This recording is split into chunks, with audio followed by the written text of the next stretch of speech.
Okay, are you ready to rock and roll? Yes. So welcome everyone to the Childcare Business Growth Podcast with another episode with Jen and me. We're going to be talking about having your best year yet. So I'm going to share just a quick example. When was the first time we did this? We went through this book. I'll show you this book. I want to say about 5 years ago. So basically, the whole session we're going to do with you guys today is all around having your best year yet. Okay, and the idea behind this concept is that we were going through a really tough time at that point when we came across this book, and we look, how can we make sure we don't have a year like we've just had? That was the whole idea, wasn't it? It was like, right, that was a really tough one. We need to make sure the next one, what can we do to change it? We do not want another one of those. We've got to change things. So we came across an amazing book. Well, we both think it's amazing, but it's a great book called Your Best Year by a lady called Jenny Ditzler. Unfortunately, Jenny has now passed away, but it is an unbelievable book, and huge respect to Jenny for creating this book. And the whole, if you haven't got a copy of this, you can go and get it on Amazon. It's only like $10, really, really cheap, but it's really good because what it does, first of all, it talks about the importance of, I'm going to share my screen and show you guys, but ultimately what this basically does, it talks to you about the importance of, to have your best year yet, you need to review what's gone on and then plan for the next year, okay? And that sounds obvious, but I think a lot of us don't review. Any thoughts on that? Yeah, I think sometimes it's good to just stop and, like you say, reflect on what has actually happened throughout the year, review it, and then have that time to then plan out. Because one of the things we found when we first did this, the best year yet, we thought it was a really, really bad year. Okay, I'm not going to use profanity, but it was a bad year. But when we sat down and went through the questions that are outlined in this book, and there's 10 different questions, 10 core questions.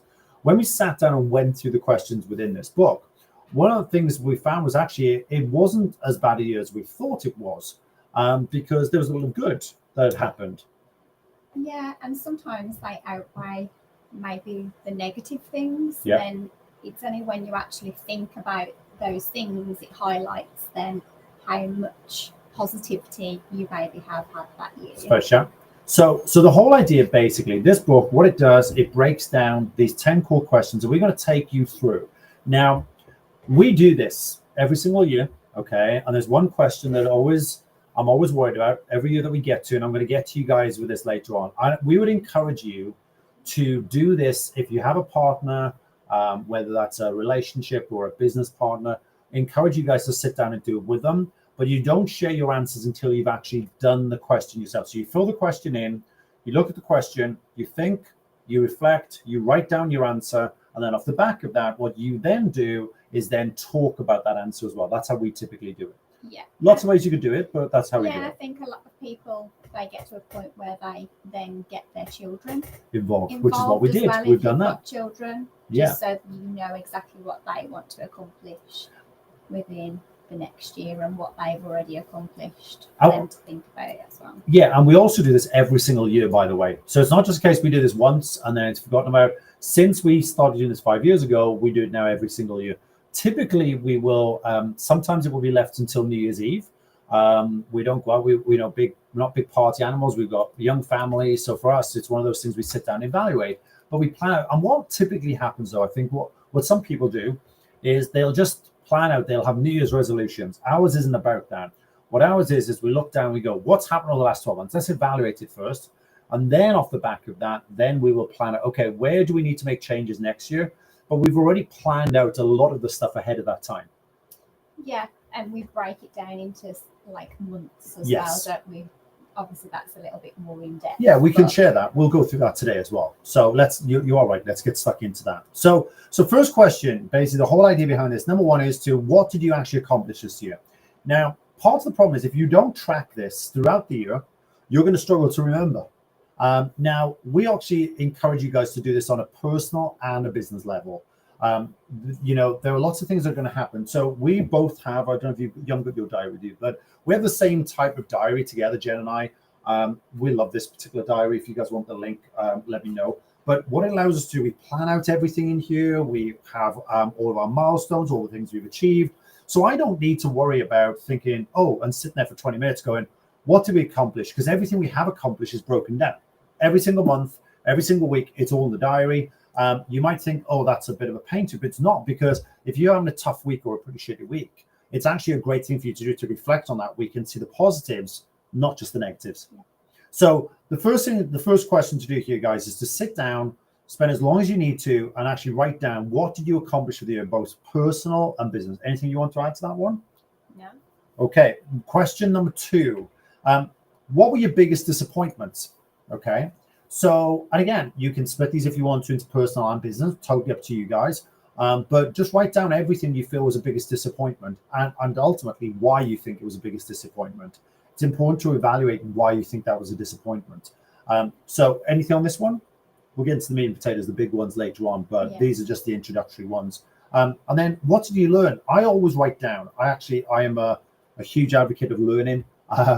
I will always write down every single thing I learn. I have a section on my weekly plan where I write down all the new things I've learned, everything I've come across for the week, things that have been shared with me. I'll write it down, because otherwise it's impossible to retain it all. Yeah, and you can go over it then, can't you? Yeah, exactly. Yeah, you can go back over it. And it's a refresher, because sometimes we forget those things. So we do that monthly evaluation. And by the way, if you're not doing a monthly evaluation of where you're at, what were the goals for the month, you need to start to do that, okay? It's too long to leave it 12 months. So you guys should be evaluating this on a monthly basis anyway. Yeah, because otherwise it'll come to the end of the year and think, oh my gosh, I haven't done anything. Let's cram as much in as possible, as well as all the Christmas chaos. And all the finances and everything else. Just it gets mad. Good to spread it out. So what did you learn? Really important, write down everything you feel you learned as well. And was on track with what you set out to in the first place, at the start of the year? Next one, a couple of questions here. We broke these down into a little bit more detail, but how do I limit myself? Which areas of my life am I not achieving what I want? And what do I say about myself to explain my failures? Okay. Now, these are all questions in the book. So again, if you want to copy the slides, just comment slides, and we'll send these through to you. But these are not our questions. These are from the book Best Year Yet by Jenna. Okay. So we're not claiming these are not our questions by any means. What we're trying to show you guys here is what we do to go through and talk through these every single year. And we, as Jen said earlier, you talk about we get the children involved now. They're at that age where they can start to do that. There's one question later on, isn't there, that we'll come on to, but which is always a challenging one. But it's nice to get them to do this, just to start to think and reflect, isn't it? Yeah, it is. Yeah, because I think it's nice for them to see what they've accomplished as well for that year, and it's nice to just get them involved, isn't it? Yep, 100%. Couldn't agree more.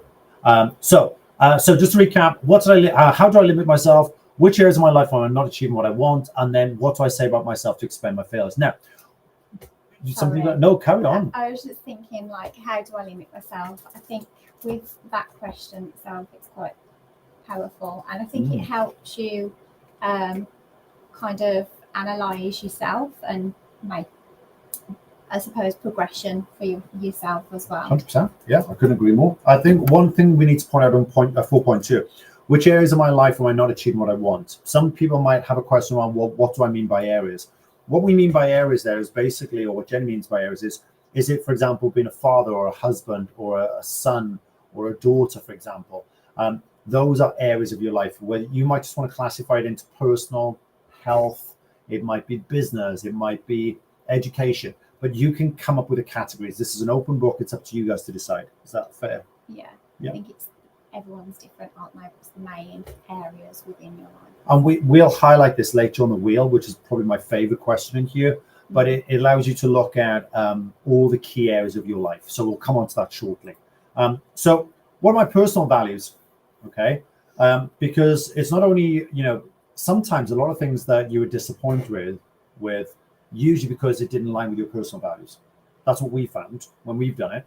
We've evaluated something, so actually this didn't align with what our personal values were.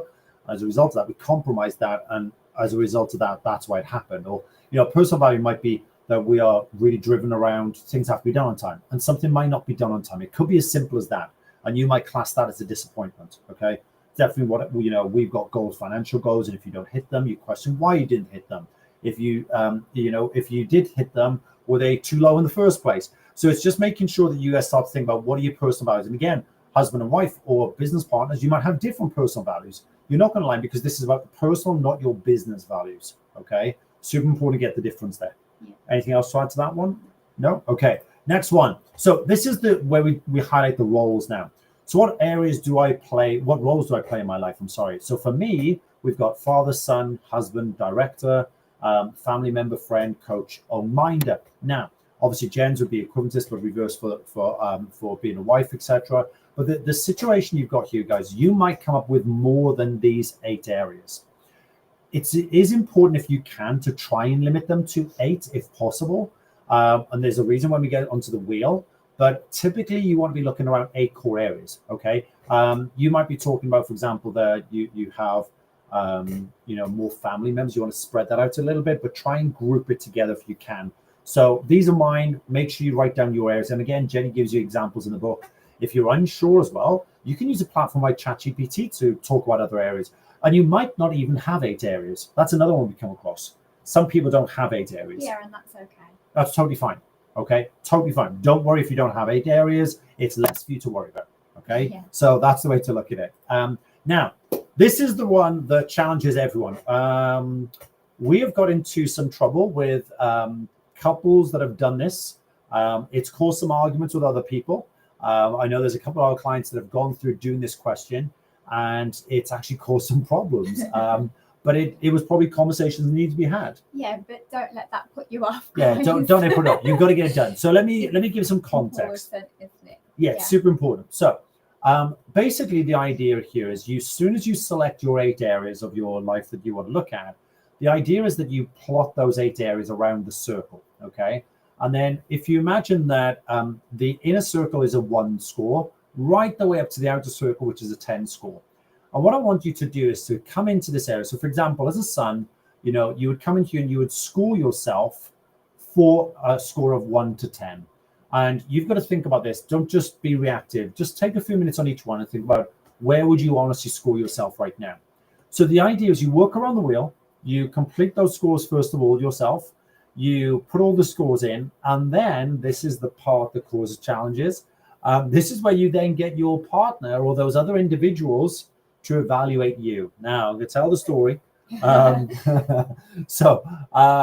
Mine, I was talking about, Jen and I were doing our reflection. I scored myself as a husband. I think I scored myself an 8 at the point. This particular year, not this year, but at the particular point of doing this, I scored myself an 8. Okay. And when we reflected on this, do you want to tell everyone you scored me? As you can see, Nick is a little bit scarred. I'm devastated. I'm shocked by this. And it was a big learning curve. But go on, what was the score? Was it like a 2? Oh, it wasn't that low. It was like a 3. You're just exaggerating now. Okay, it wasn't that bad. It was like a 3 or a 4. It was low. As you can see from what Nick said earlier, it can cause a little bit of friction. It does. It didn't with us. It didn't, but we've also got a record of them. We keep them. So tonight, when I get home, I'm going to go back and check through because I know it was not a 2. Okay. So just to disclaim, it was definitely not a 2 for everyone listening to this. I will hold it up on social. It was not a 2. But the point is, it's actually interesting that how we perceive our score is different to how the other person perceives the score.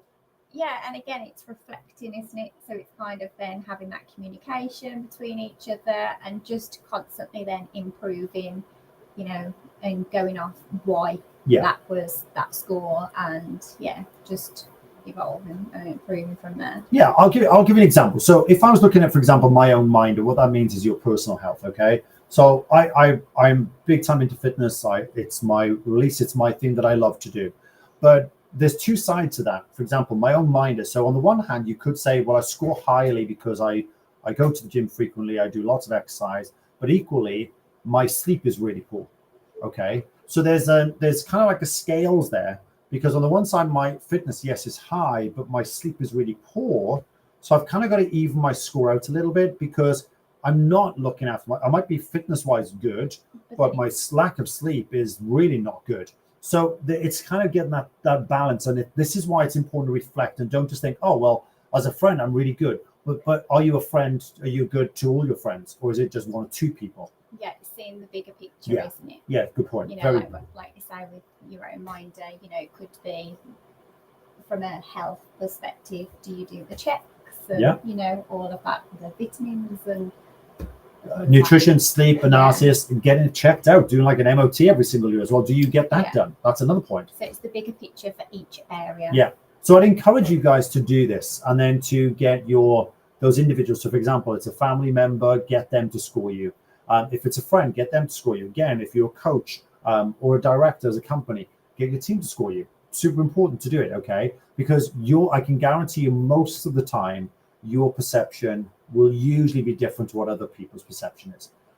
We're more in a line now. We tend to be very similar. We know where we are. But the big point here, guys, is that you're going to notice that you're not going to score equally across all areas. And that was quite worrying at the start for me. Yeah, and I think even if it is quite close though, and we are aligned, there's still bits that you can have that discussion on. Oh yeah, totally. To, constantly improve, ready for the next year. Yeah, but I don't want anyone thinking here that you're expected to score highly on every one of these. Okay, one of the things you want to come to realize is that you can't work on it. You can't be amazing in every single one of those areas all the time. No. Something has got to give. Okay, it's going to have to give. So it's kind of like our reassurance to you guys right now. Don't worry. Don't stress. Don't be deflated either. It's okay. Yeah, totally. You're not going to score equally, and you're not going to score highly across all of them. But equally as well, don't be too harsh on yourself. Okay. This is why it's important to have someone else reflect too with you, because they will give you feedback and let you know, hey, actually, I think you're too harsh there. I would score you this, and here's why. So it's interesting to have those conversations. I want to encourage every one of you to have these conversations with family members, etc., the different roles you play, and then evaluate off the back of that. Now, the next piece to that, well, what's going to be your major focus for the next year? So if you go back to this question, you're going to realize there are some areas there that maybe you were focused on growing the business over the last 12 months. So as a director, for example, or a leader, you're going to score relatively highly because you're driving things forward. Maybe you supported the team well, you supported growth, etc. But actually, from a family perspective or friends, you may not have spent time with family or friends over the last 12 months. And the point is, you've got to have these conversations, because if you say, well, actually, my plan is to still grow the business for the next 12 months, you need to have that conversation with those people that are affected by this. Okay? Because otherwise something's going to give, and something's going to give without you realizing, and that's going to be too late. Okay? So anything you want to add to that?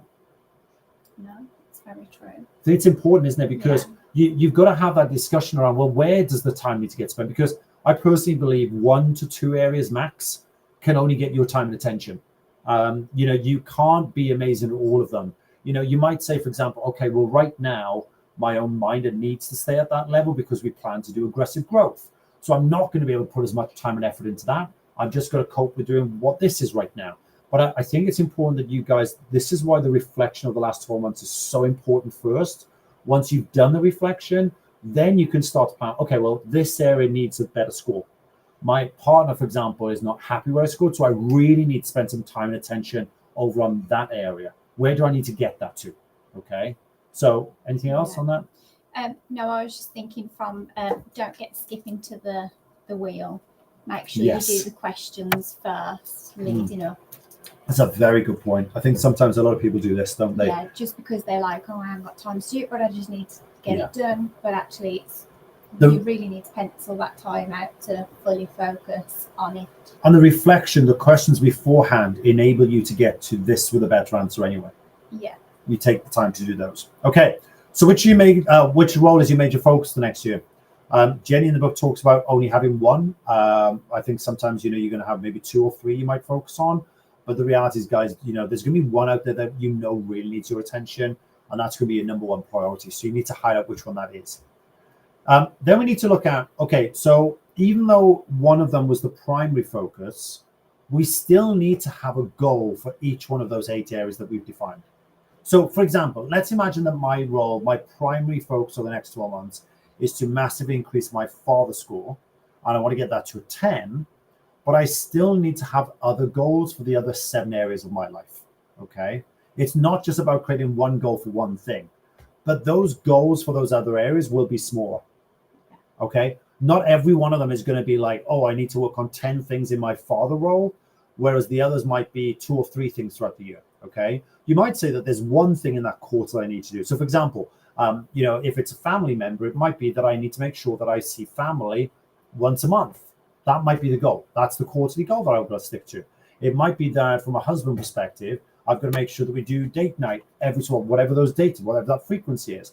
But it's important that you guys have a goal for each one. Just remember your primary focus is going to have way more time and attention spent on it. Anything you want to add? No, it's important. Otherwise, it becomes, you've got that goal then to focus on that, but you don't create too much in there because then it becomes like unachievable. Yeah, totally. This ties in as well to EOS, Entrepreneurial Operating System. One of the things we do in that, they call them rocks, and we have quarterly rocks. You have goals for the company, and then we have rocks. How do you get towards those goals? And you break them down quarterly. This is the same kind of analogy. It's just broken down in a scenario where we're using that for the 10 key questions of your primary life, basically. Next one. Once you've listed these things down, okay, you're going to have a big list. You might have 2 or 3 per area of your life, plus the big focus. Now it's important that we now start to look at, well, what are my top 10? What are my top 10 goals for the year? Okay. Now, there are lots of different beliefs around how you should do this, top 5, top 3, etc. But in the book from Jenny here, she talks a lot about the top 10. So I encourage you guys to start to think about this. Well, what would your top 10 be? And now, how do you make sure you see these every single day? Are they up on your wall? Are they visible to your team members? Are they in photo frames around your home? Look, at the end of the day, if you know that you kind of set goals but you don't achieve them, you need to start to look at, well, how can you achieve them? And one of the ways to do this is have them listed out. Yeah, and we did that, didn't we? It worked really nicely. It was so nice and visible, where we had it monthly, didn't we, of what we wanted to achieve, and pictures of what it looks like. Yeah, and we'll come on to that because we've got an example. But super important. I couldn't agree more with you that, month by month, rather than you said earlier, like leave it till the end of the year and go, oh crap, we didn't do half the stuff we wanted. Yeah, and I think the one year we didn't have the same. First year we went all out, didn't we? Yes. And the one year our visual wasn't quite the same. Yes. And I think you were like, I felt it didn't sit right with me. I felt that we weren't as clear on the goals, and we didn't achieve as much as we wanted to. Yeah. Because I didn't have that visual reminder every single day. So top 10 goals, super important, guys. And then off the back of that, this is the question: how do you make sure you achieve those top 10 goals? What needs to change? Okay, because something's going to give, something's going to have to give if you want to make sure you achieve those top 10 goals. So what we did, as Jen just talked about, is we actually break them down. So we typically have a vision board. I'll show you an example. We'll have a vision board, and what we will do is we'll have this visual board up at home, and it will be visible for us and for the children. The children will have their own visual boards as well. It's in our office. You literally, as you walk into our home office, there is a board that you see straight away. It's right in front of you. But the point that I want to break down here is that we try to typically break them down into personal, business, financial, holidays and trips, house, family, and friends. That's how we break them down. Totally up to you guys how you do this. But what you were talking about, Jen, was this. Do you want to explain how we do this? Yeah, so from each month, we then break down what we've got on that month. Yeah. So, for example, holidays has been an example. We then key out each month that we're having that holiday and put where we're going to go. Yeah. Something to look forward to as well, isn't it? Yeah, totally. And I think from our perspective, we know that as a business, we will always run 2 key events in a year. We'll run one in January and we'll run one in July. We know those events will always go on. They're always in the diary, and holidays and the big things going first. Remember the analogy of the rocks and the sand and the pebbles, okay? You put the big stuff in first. So it's super important that you have a plan like this where you map out all the big stuff first. Those top 10 goals, when you're going to do them, when you're going to achieve them by, have them down. We have visuals as well. We'll have an image that goes on the vision board that shows that particular thing we want to achieve, okay? Super, super important. Now, things will come up. There's things that will come up this year that weren't even on the vision board that we've done. And, that's why it's important to evaluate, well, how did that thing happen, even though it wasn't on the vision board? And we're going to be doing that this year because things have happened that were not even on our visual board, but they've happened, okay? So it's really important that you stay on track. Yes, there will be things that happen or opportunities that come along the way. But one of the biggest things I can say to you guys watching this as well is, if you have crystal clear focus and crystal clear clarity around where you're going with the business, don't get distracted by bright, shiny objects, okay? Stay really true to your values, your core beliefs, everything else. I'll probably share an example of what just happened with the fish tank. because I think it's important. Look, guys, I'm going to share this example, be a bit personal, give an example here. I just literally just got rid of a huge marine tank that we had at home. And it was a big goal for me. I always wanted it. Wanted to, I love the whole thing around the corals and the marine fish, everything, but it just got too much. And it didn't align with our values and everything we want to achieve. We want to travel a lot next year. We're away a lot next year. And we had to make that tough. I personally made that tough call that it had to go. And we got rid of it last week because it didn't align with what the goals are for next year. Okay. So it's important that you guys sit down and do this. That's all I'd say. Anything else you want to add to that? No, I don't think so. Okay, so the big thing here, guys, just to recap, let's run through these questions super quick. I apologize, I'm going fast, but let's run through them. So what did you accomplish this year, both personal and business? What were your biggest disappointments and why? What did you learn throughout the year? How do you limit yourself? What areas of your life are you not achieving what you want? What do you say about yourself to explain your failures? And then what are your personal values? And then off the back of that, what major roles do you play in your life? Up to 8. And then which is your major focus? Remember, you're going to evaluate off the back of this how you scored for each one, and then obviously what you want to do for next year. And then which is your major focus? Which role? One role is going to have your major focus next year. And then what goals do you have for each of those roles? And off the back of that, well, what would your top 10 goals be for next year? And then make sure you plan those out. Super, super important to do. Because look, guys, the reason why people don't achieve goals is because they don't evaluate why they didn't achieve the goals they set last year, last New Year's Eve, or whenever they did them, the New Year's resolutions. Most people don't achieve those things because they simply don't have some type of benchmark or analysis of why they didn't achieve the goals the year before. Yeah. So I want to encourage every single one of you to go out and do this, take the time. It might cause some arguments, but it's super, super important to do. I don't know, any thoughts, anything you want to leave anyone with off the back of this? No, I'm excited for everybody to try this out and hopefully get the same outcome that we had when we implemented it.